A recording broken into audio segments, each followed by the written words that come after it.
Welcome back, everyone. Thanks again for tuning in to Topic UFO tonight. As I stated before, tonight's guest is Sandy Nichols, and he heads up an organization called the Alien Research Group. And not only do they get into the UFO ET thing, but also into other paranormal activity and some other things that we're going to bring up. So this ought to be very interesting. So let's bring him on, shall we? Sandy, are you out there, sir? I am out here, Rick, and I appreciate the invite. Well, thanks for agreeing to come on and speak with us today. I'm amazed. I spoke to a lady by the name of Mary Rodwell down in Queensland, Australia, last week that kind of has the same type of organization as the Alien Research Group, as she finds support mechanisms for people that have had contact or abduction type scenarios, So, I mean, before getting into ufology, I just couldn't believe, how much activity is actually going on in the world, From what I understand, your experiences started from an early age. Is that correct? That's correct. My earliest conscious recollection was over at my grandmother's house in East Nashville, and I was around 5 or 6 at the time. And I'm 62 right now, and these things are still ongoing. Wow. Well, what can you tell us about this initial contact that you had, or can you tell us about it? Oh yeah. No problem. Well, I was like I said, I was 5 or 6. I was over at my grandmother's house, and my parents lived over in East Nashville at the time, and so we would go over and, just like any other kids, go over and spend time with the grandmother. And the grandmother lived with her sister and her sister's sister's husband. So they had a small house on Petway Avenue over in East Nashville. And I would play, at that age, you do a lot of make-believe. And so on this particular day, I was doing a make-believe war game. They had a raised up porch in their, off the back of their house that was about 10, 15 feet off the ground. And I was commanding my little make-believe army. And I was the big general. Then, as I was doing this, I saw what I thought at the time was a round airplane. And this round airplane was descending from the sky. And it landed in this, it wasn't a field, it was an undeveloped neighborhood with roads, but had something had happened where the neighborhood never got off the ground, but the roads were in there. Right. And the weeds had grown up in all the lots, and this is where it landed. And from my vantage point, I could see it pretty good because I was higher up. And so I thought, well, who's this going to fight my battle, another enemy, so to speak. And so I went down the stairs to the backyard, which is a small backyard. And as I was down there, there was 2 strange kids that came out of that undeveloped neighborhood, and they came right through this fence. There was a wire fence line along the property lines. And they didn't come over it. They didn't go through the wire. They came, between the strands. They came right through the wire. And they came and they were floating, and they floated over to me, and they wanted me to go with them. Well, my mother was kind of, she was a great lady, but she was kind of overprotective at times, even back in the 50s. Mm-hmm. And so she had always told me, don't go with strangers. Well, these were strange looking kids. And she also told me not to make fun of strange looking people, And so I thought they were just strange looking bald headed kids and they wanted me to go with them. And I said no at first, but then they said, come on and go. And when they said it the second or third time, I went with them and I just said, okay. And then all three of us floated back across the backyard and then through this fence again. And then into this development, this neighborhood that had not been developed. And when you're down low, you couldn't see this craft. You could not see this craft at all because of the tall weeds and stuff. Mm-hmm. And we got over to the craft, and there was one thing that stood out to me as we were outside this craft, was that the craft itself, the object itself, seemed to be alive. In what way? It seemed to be alive. It seemed to be like a living, breathing something. Wow. And believe it or not, years later, I was having another abduction experience. One of God knows how many I've had in my lifetime, where these two grays left me in a hallway, and I leaned up against this wall, and all of a sudden this wall started talking to me. And told me not to lean on it. And then it immediately reminded me of being 5 or 6 and thinking that this thing was alive, because here I am, an adult, talking to a wall that's alive. And one thing that's kind of strange is that I read an ironic or synchronistic is I read an article coming off the news wires here a couple of weeks ago, where scientists now believe that there can be life on other planets that can be made into solid structures but still be an animal. Wow. A creature of some sort.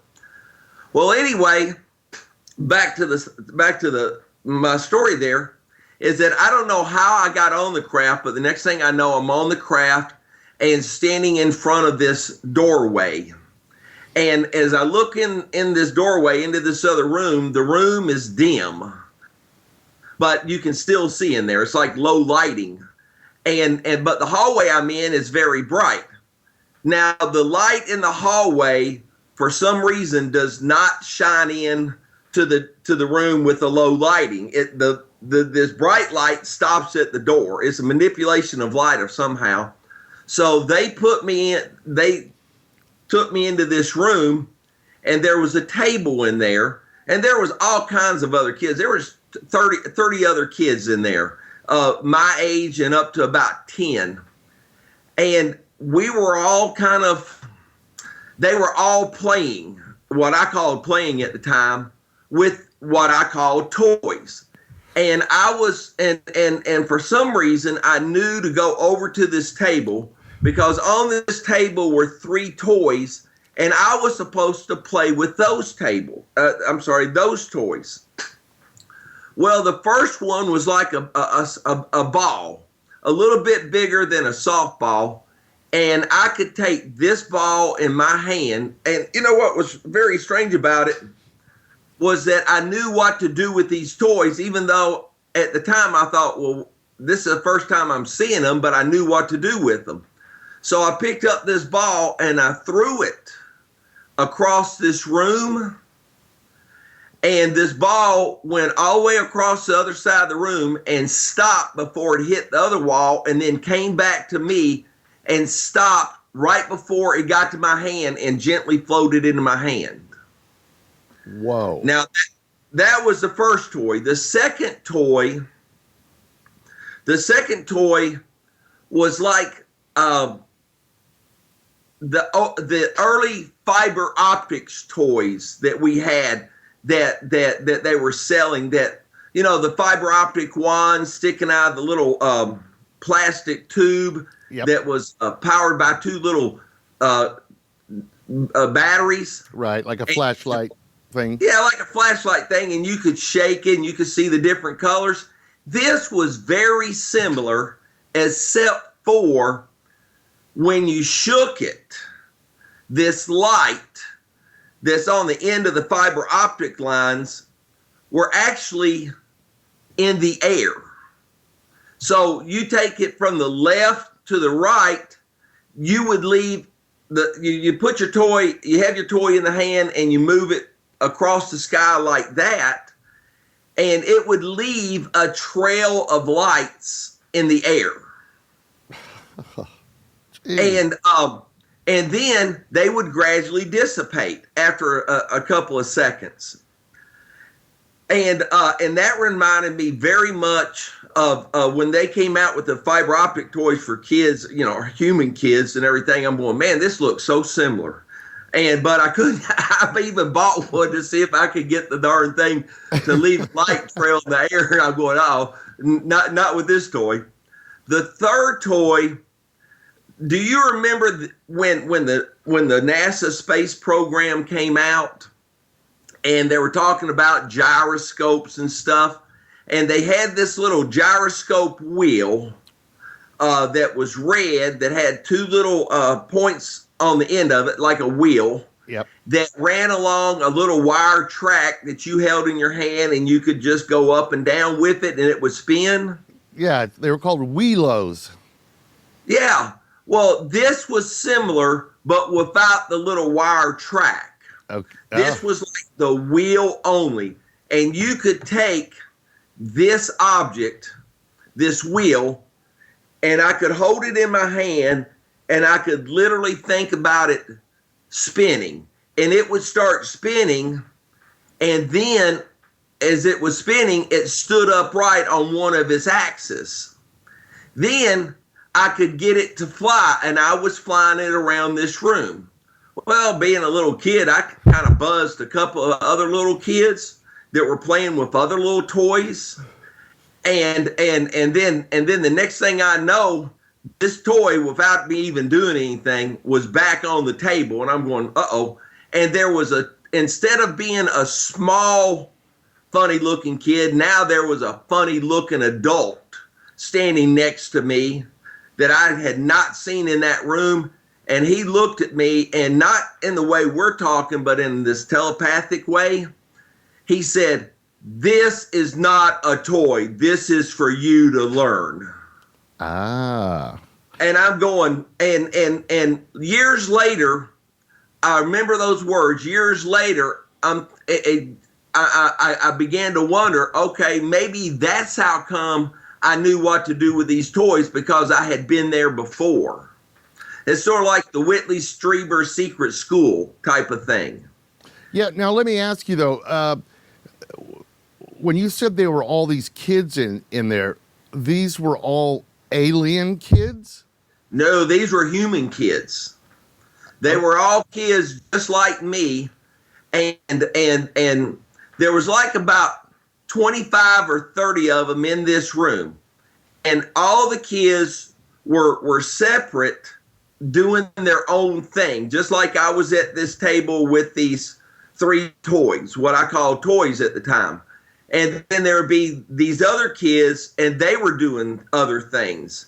One I can remember particularly was this one kid over at this wall, and there was a panel there with all these multicolored lights, and he was kind of tapping the lights with his fingers in some kind of a pattern, which I don't know what pattern it was, but it was like all of us were picked up and taken and brought to this room and to play with these toys. Now, according to what the big, tall, strange-looking kid said, or a strange adult, which I know now to be a tall gray,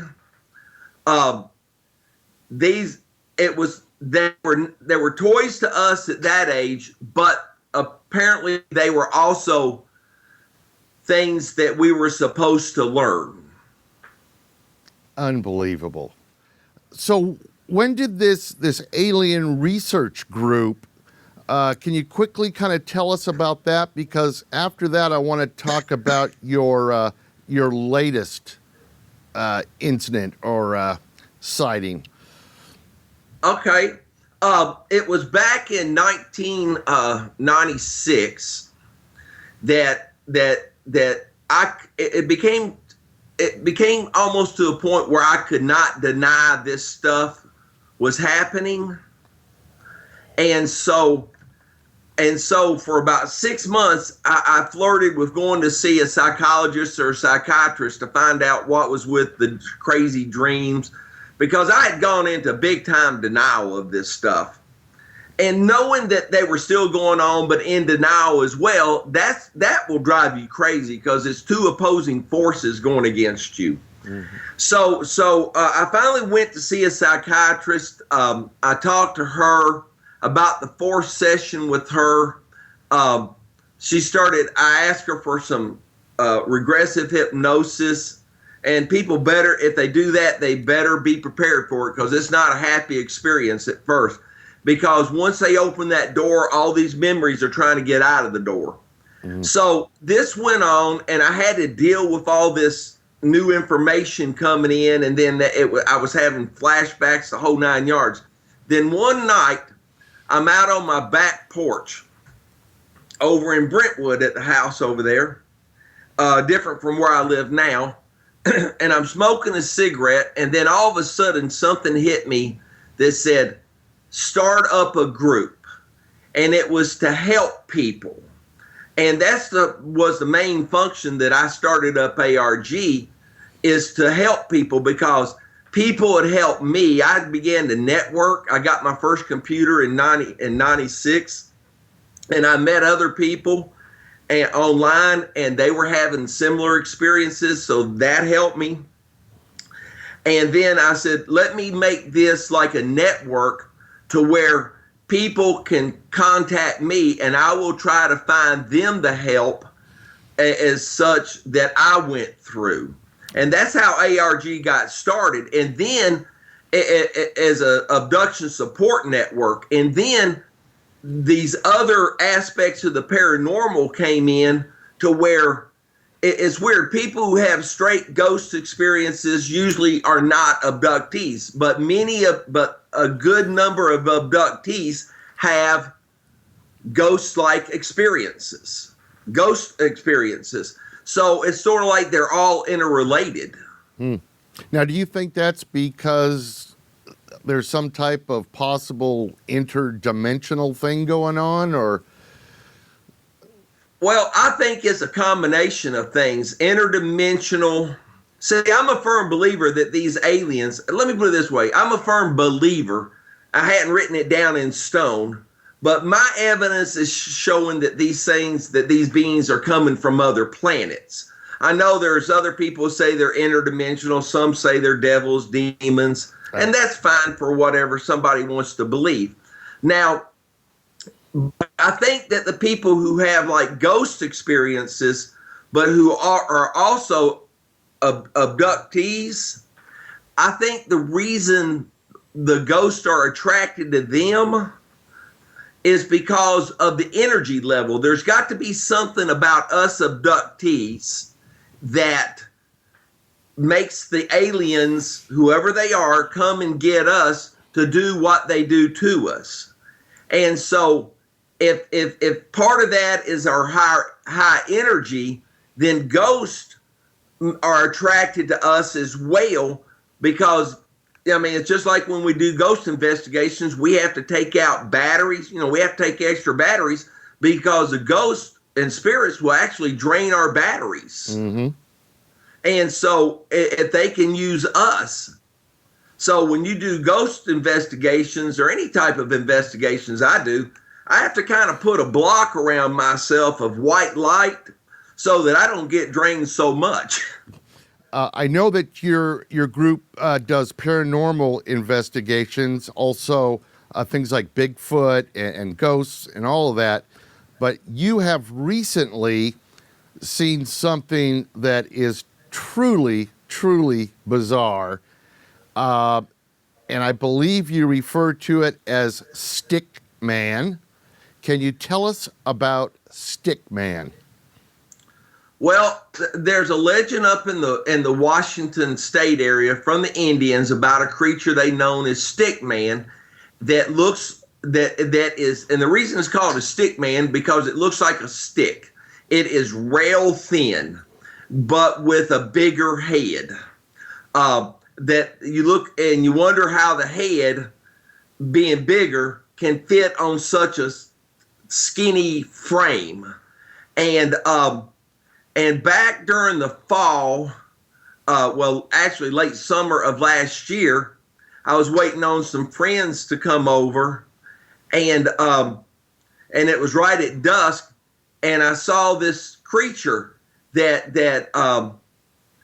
came out of this vacant lot, up the vacant lot, the next one up from me, going up the street, and this creature literally walked across this road in like 2 steps, and we're talking about a normal width road, and it looked just like a stick. The arms were like stick, but they were jointed. The legs were jointed and looked like sticks. The body itself looked like a stick, and on this first sighting, it was actually glowing. It was kind of like almost like a neon colored fish type of glow. And the head was similar in shape, not exactly, but similar in shape to the ones in that movie, Indiana Jones movie, Crystal Skull. Mm-hmm. And then it walked across the street. Now, there was an incident that happened when my friends were leaving that my dogs, I've got 2 black labs, and they're just as friendly as the dickens. And there was something out in the yard that night, about 11 o'clock that night, that my dogs were literally protecting one of the people that came over to my house from something that we couldn't see. And actually, my dog got down into his back end up, his front end down, growling, barking at the same time, and never heard that dog do that before. And they chased something in the yard, so I can only imagine that it would probably that same thing I saw earlier in the evening. Now, the second time, pardon? Does a Stickman, you said he has a big head, or it has a big head. Did you see any facial features at all? No. I saw what would be considered eyes, or it's like looking at a skull sideways almost. Okay. Because I've never seen him come in straight for me, always to the side. And if you look at a skull sideways, you only get half the facial features. Mm-hmm. And so I can't tell you how big the mouth was, how big the nose was, how the ears. If they were there, they were small. The eyes seemed big, though. The eyes seemed big, and but even though the trunk of the body was glowing these different colors, the rest of the arms and the legs were black. Even the head was black. Then earlier it was in fall, late fall. I was coming down Arnold Road, and I had to slow down for this car to turn into this driveway. And this thing ran out of this open field right in front of my car, and my high beams hit it head on. I mean, just was illuminated this thing head on. And this creature, it's over 7 feet tall. It may be close to 8 feet tall, and it's got a stride on it that's close to 10 to 15 feet. And I mean a long stride. And it ran straight across in front of my car, not more than 50 feet in front of my car, from this field or this vacant lot, and this other area of I live in, near where I live, about 5 miles away. Ran across the road in front of my car with the brights on, and ran down along this fence line up toward this house that's set up off the road, about 100 yards or so. Then, here a couple of weeks ago, I'd say about a month ago, 4 to 5 weeks ago, I'm sitting in my hot tub about 3 o'clock in the morning just to kind of chill out after I've done some research and stuff. And I saw the same creature, but this time he was not on the ground. He was actually floating. and the top of his head was about several inches above the gutter line, and just floated. It actually floated in my. I saw him for about a good 5-6 seconds as he floated across my part of my side yard and behind my office pool house. Unbelievable.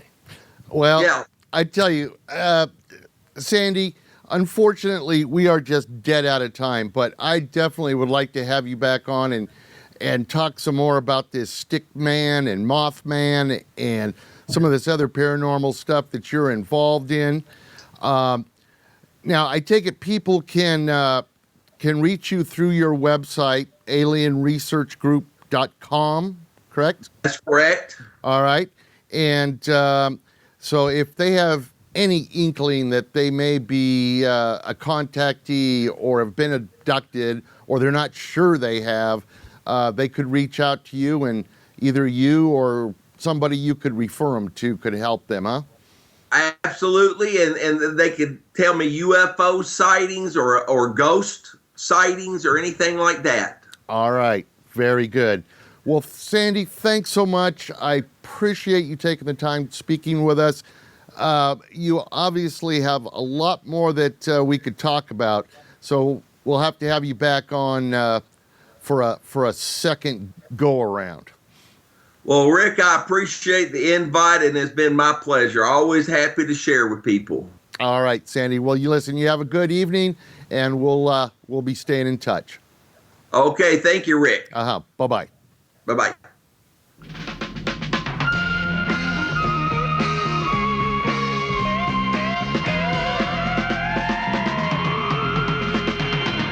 Open the door, you'll find the secret. To find the answer is to keep it.